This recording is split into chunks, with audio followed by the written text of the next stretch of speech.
নমস্কার বন্ধুগণ, আজকের এই উইকলি কারেন্ট অ্যাফেয়ার্সের ক্লাসটিতে আমরা গত সপ্তাহের কারেন্ট অ্যাফেয়ার্সের কয়েকটি খুবই গুরুত্বপূর্ণ প্রশ্ন নিয়ে আলোচনা করব। তো ভীষণ ইম্পর্ট্যান্ট একটি ক্লাস, আপকামিং সমস্ত পরীক্ষার জন্য প্রত্যেকে অবশ্যই শেষ পর্যন্ত ক্লাসটির সঙ্গে যুক্ত থাকবে। তো দেখো, আজকের প্রথম প্রশ্ন এখানে কি রয়েছে, 11ই ফেব্রুয়ারি কার মৃত্যুদিন উপলক্ষে সমর্পণ দিবস পালিত হলো? তো সম্প্রতি 11ই ফেব্রুয়ারি পণ্ডিত দীনদয়াল উপাধ্যায়ের মৃত্যুদিন উপলক্ষে সমর্পণ দিবস পালিত হলো। পণ্ডিত দীনদয়াল উপাধ্যায়, যিনি ছিলেন ভারতীয় জনসংঘ পার্টির সহ সম্পাদক, ঠিক আছে? তো ওনার মৃত্যুদিন উপলক্ষে সমর্পণ দিবস পালিত হয় 11ই ফেব্রুয়ারি। এবার আমরা আরও কয়েকজন মহান ব্যক্তির জন্মদিন বা মৃত্যুদিন উপলক্ষে জানুয়ারি মাস থেকে এখনো পর্যন্ত যে সমস্ত গুরুত্বপূর্ণ দিবসগুলো পালিত হয়েছে সেগুলো একবার রিকল করে নেব। তো দেখো, 12ই জানুয়ারি জাতীয় যুব দিবস পালিত হয় স্বামী বিবেকানন্দের জন্মদিন উপলক্ষে। 23শে জানুয়ারি পরাক্রম দিবস পালিত হয় নেতাজি সুভাষচন্দ্র বসুর জন্মদিন উপলক্ষে। এছাড়াও 30শে জানুয়ারি পালিত হলো শহীদ দিবস, যেটা হচ্ছে গান্ধীজির মৃত্যুদিন উপলক্ষে। তো গান্ধীজির মৃত্যুবার্ষিকী উপলক্ষে আমরা 30শে জানুয়ারি দিনটিকে শহীদ দিবস হিসেবে পালন করে থাকি। পরবর্তী প্রশ্ন এখানে দেখো কি রয়েছে, সম্প্রতি কোন সংস্থাকে হু বা world health organisation Nelson Mandela পুরস্কার 2024-এ সম্মানিত করলো? ইম্পর্টেন্ট প্রশ্ন। আচ্ছা, তার আগে তোমরা আমাকে কমেন্ট করে জানাও হু এর সদর দপ্তর কোথায় অবস্থিত? ওয়ার্ল্ড হেলথ অর্গানাইজেশনের সদর দপ্তর কোথায় রয়েছে এটা তোমরা আমাকে কমেন্ট করে জানাও। এটা আমি ইন্টারন্যাশনাল অর্গানাইজেশনের ক্লাস যখন করিয়েছি সেখানে কিন্তু আলোচনা করেছি কত সালে প্রতিষ্ঠিত হয়, সদর দপ্তর কোথায়। তো তোমরা আমাকে সদর দপ্তরটা শুধুমাত্র কমেন্ট করে জানাও। আচ্ছা দেখো, এর সঠিক উত্তর হয়ে যাবে অপশন বি, নিমহান্স। ঠিক আছে, এবার আমরা এই যে সংস্থাটা রয়েছে এটা সম্পর্কে জানবো। নিমহান্স এর সম্পূর্ণ অর্থ হলো national institute of mental health and neuroscience. ঠিক আছে, এটা হচ্ছে সংস্থা যেটা স্থাপিত হয় 1974 সালে এবং মনে রাখবে সদর দপ্তর রয়েছে কর্ণাটকের বেঙ্গালুরুতে। বর্তমানে ডিরেক্টর রয়েছেন প্রতিমা মূর্তি। তো এই নিমহান্স বা national institute of mental health and neuroscience এই সংস্থাটিকে সম্প্রতি world health organisation Nelson Mandela পুরস্কার 2024-এ সম্মানিত করলো। ইম্পর্টেন্ট প্রশ্ন পরীক্ষার জন্য, খুব ভালো করে মনে রাখবে। পরবর্তী প্রশ্ন এখানে কি রয়েছে দেখো, সম্প্রতি রাষ্ট্রপতি দ্রৌপদী মুর্মু কোথায় ন্যাশনাল ট্রাইবাল ফেস্টিভ্যাল আদি মহোৎসবের আয়োজন করলেন?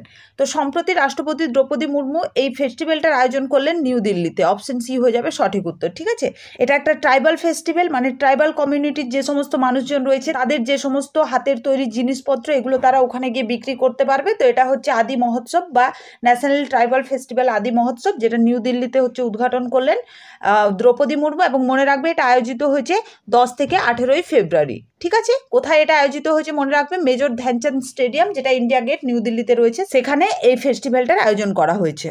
চলো নেক্সট দেখো, সম্প্রতি ফিট ইন্ডিয়া মুভমেন্ট এর ব্র্যান্ড অ্যাম্বাসেডর কাকে নিয়োগ করা হলো? ইম্পর্টেন্ট প্রশ্ন, মনে রাখবে এটা।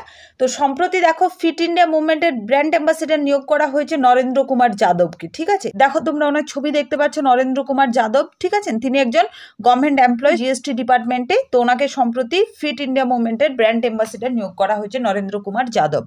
চলো পরবর্তী প্রশ্ন দেখো, কবে বিশ্ব রেডিও দিবস পালিত হলো? ইম্পর্টেন্ট প্রশ্ন। তো সম্প্রতি বিশ্ব রেডিও দিবস পালিত হলো 13ই ফেব্রুয়ারি। অপশন সি হয়ে যাবে সঠিক উত্তর। আচ্ছা, থিম কি রাখা হয়েছিল আমরা দেখবো। এবছর রেডিও দিবসের থিম রাখা হয়েছিল radio a century informing, entertaining and educating. এটা ছিল এই বছরের রেডিও দিবসের থিম, যেটা পালিত হলো 13ই ফেব্রুয়ারি এবং এই বছর ছিল এটা 13তম সংস্করণ। ক্লিয়ার প্রত্যেকের?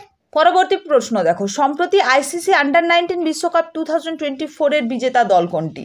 তো অবভিয়াসলি এটার উত্তর হয়ে যাবে অস্ট্রেলিয়া, কারণ অস্ট্রেলিয়া ক্রিকেট ফিল্ডে এই বছর পুরো যা কিছু ছিল সব কিছুতে কিন্তু জিতেছে অস্ট্রেলিয়া, মনে রাখবে। ঠিক আছে, ওয়ার্ল্ড কাপ থেকে নিয়ে আন্ডার-19 ওয়ার্ল্ড কাপ সব কিছুতেই বিজেতা হচ্ছে অস্ট্রেলিয়া। চলো পরবর্তী প্রশ্ন দেখো, সম্প্রতি কোন রাজ্যের গুপ্তেশ্বর বনকে বায়োডাইভার্সিটি হেরিটেজ সাইট ঘোষণা করা হলো? ইম্পর্টেন্ট একটি প্রশ্ন। তো গুপ্তেশ্বর বন, এখানে তোমরা ছবি দেখতে পাচ্ছ, তো এটা কোন রাজ্যে রয়েছে? এটা রয়েছে ওড়িশা রাজ্যে। ঠিক আছে, ওড়িশা রাজ্যের গুপ্তেশ্বর বনকে সম্প্রতি বায়োডাইভার্সিটি হেরিটেজ সাইট হিসেবে ঘোষণা করা হলো। পরবর্তী প্রশ্ন দেখো, সম্প্রতি প্রতিরক্ষা মন্ত্রী রাজনাথ সিং কোথায় জেনারেল বিপিন রাওয়াতের প্রতিমার উদ্ঘাটন করলেন? ইম্পর্টেন্ট প্রশ্ন। জেনারেল বিপিন রাওয়াত সম্বন্ধে আগে তোমরা জানো, তিনি ছিলেন আমাদের ফার্স্ট সিডিএস বা চিফ অফ ডিফেন্স স্টাফ। ঠিক আছে, জেনারেল বিপিন রাওয়াত, জেনার একটা প্লেন ক্র্যাশ বা প্লেন দুর্ঘটনায় মৃত্যু হয়েছিল, এটা আমরা নিউজে দেখেছিলাম। তো সেই বিপিন রাওয়াতের প্রতিমার উদ্ঘাটন করলেন কোথায়? রাজনাথ সিং এটা কোথায় করেছেন? এটা করেছেন মনে রাখবে দেরাদুন, উত্তরাখণ্ডে। ঠিক আছে, এটা হচ্ছে বিপিন রাওয়াতের জন্মস্থান দেরাদুন। তো সেখানেই তার প্রতিমার উদ্ঘাটন করা হয়েছে। এবং মনে রাখবে বর্তমানে সিডিএস বা চিফ অফ ডিফেন্স স্টাফ রয়েছেন আমাদের জেনারেল অনিল চৌহান। ঠিক আছে, এটাও মনে রাখবে বর্তমানে কে রয়েছেন, এবং ফার্স্ট সিডিএস ছিলেন বিপিন রাওয়াত। চলো পরবর্তী প্রশ্ন দেখো, রাষ্ট্রীয় মহিলা দিবস কবে পালিত হলো? ইম্পর্টেন্ট প্রশ্ন, বা জাতীয় মহিলা দিবস তোমরা বলতে পারো। এটা সম্প্রতি পালন করা হলো 13ই ফেব্রুয়ারি। আচ্ছা, আন্তর্জাতিক নারী দিবস কবে পালিত হয়? এটাও মনে রাখবে, ইন্টারন্যাশনাল ওমেন্স ডে পালিত হয় প্রত্যেক বছর 8ই মার্চ। দুটো ইম্পর্টেন্ট পরীক্ষার জন্য খুব ভালো করে মনে রাখবে। আচ্ছা, এই যে জাতীয় নারী দিবস যেটা 13ই ফেব্রুয়ারি পালিত হলো, এটা কেন পালিত হয় মনে রাখবে? এটা মনে রাখবে যে সরোজিনী নাইডুর জন্মদিন উপলক্ষে এই দিনটিকে জাতীয় বা রাষ্ট্রীয় মহিলা দিবস হিসেবে পালিত হয়।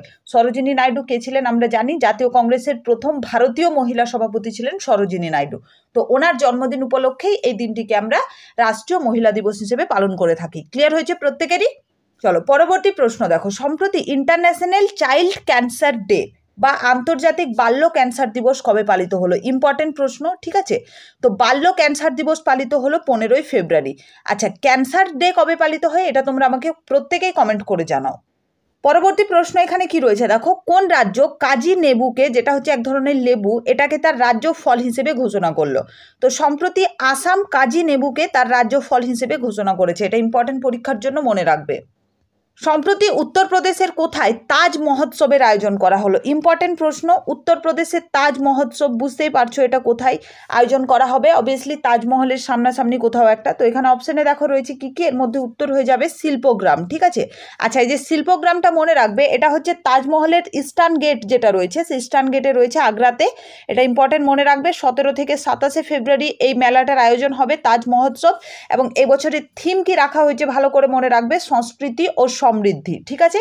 তাহলে কোথায় করা হলো? এটা হচ্ছে আগ্রা, মানে তাজমহলের যেটা ইস্টার্ন গেট রয়েছে আগ্রাতে, সেখানে হচ্ছে শিল্পগ্রাম। এই জায়গাটার নাম মনে রাখবে, শিল্পগ্রাম। পরীক্ষায় কিন্তু তোমাদের এটাই প্রশ্ন দেবে, শিল্পগ্রাম। পরবর্তী প্রশ্ন দেখো এখানে কি রয়েছে, সম্প্রতি ইন্দোনেশিয়ার নতুন রাষ্ট্রপতি হিসেবে কে শপথ গ্রহণ করলেন? তো সম্প্রতি ইন্দোনেশিয়ার নতুন রাষ্ট্রপতি হিসেবে শপথ গ্রহণ করেছেন, এর সঠিক উত্তর হয়ে যাবে প্রেবোও সুবিয়ান্তো, ঠিক আছে। প্রেবোও সুবিয়ান্তো ইনি সম্প্রতি ইন্দোনেশিয়ার নতুন রাষ্ট্রপতি হিসেবে শপথ গ্রহণ করলেন। অপশন বি হয়ে যাবে আমাদের সঠিক উত্তর। পরবর্তী প্রশ্ন দেখো, 58তম জ্ঞানপীঠ পুরস্কার কাকে প্রদান করার কথা ঘোষণা করা হলো? এটা ইম্পর্টেন্ট প্রশ্ন। তো এবছর দুজনকে জ্ঞানপীঠ পুরস্কার প্রদান করার কথা ঘোষণা করা হয়েছে, যেটা ছিল এই বছর 58তম সংস্করণ। আচ্ছা, মনে রাখবে গুলজার এবং রাম ভদ্রাচার্য, ঠিক আছে। তো এখানে আমাদের এ এবং বি উভয় যেটা রয়েছে, এটা উত্তর হয়ে যাবে অপশন সি। এখানে ওনাদের ছবি দেখতে পাচ্ছ, ইনি হলেন গুলজার এবং ইনি হলেন রাম ভদ্রাচার্য। এই দুজনকে 58তম জ্ঞানপীঠ পুরস্কার প্রদান করার কথা ঘোষণা করা হয়েছে সম্প্রতি। তো এটি ছিল আমাদের উইকলি কারেন্ট অ্যাফেয়ার্সের ক্লাস। উইকলি কারেন্ট অ্যাফেয়ার্স থেকে সমস্ত গুরুত্বপূর্ণ প্রশ্ন আজকের এই ক্লাসটিতে আমি আলোচনা করলাম।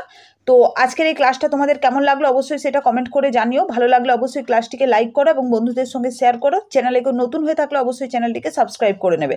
এবং এই ধরনের প্রত্যেক সপ্তাহের কারেন্ট অ্যাফেয়ার্সের ক্লাস তোমরা আমাদের চ্যানেলে পাবে। এছাড়াও জিকে টপিক ক্লাস, বিভিন্ন পরীক্ষার জন্য যে সমস্ত ইম্পর্টেন্ট রয়েছে এবং সমস্ত সাবজেক্টের চ্যাপ্টার ওয়াইজ ক্লাসও এখানে প্রোভাইড করা হয়।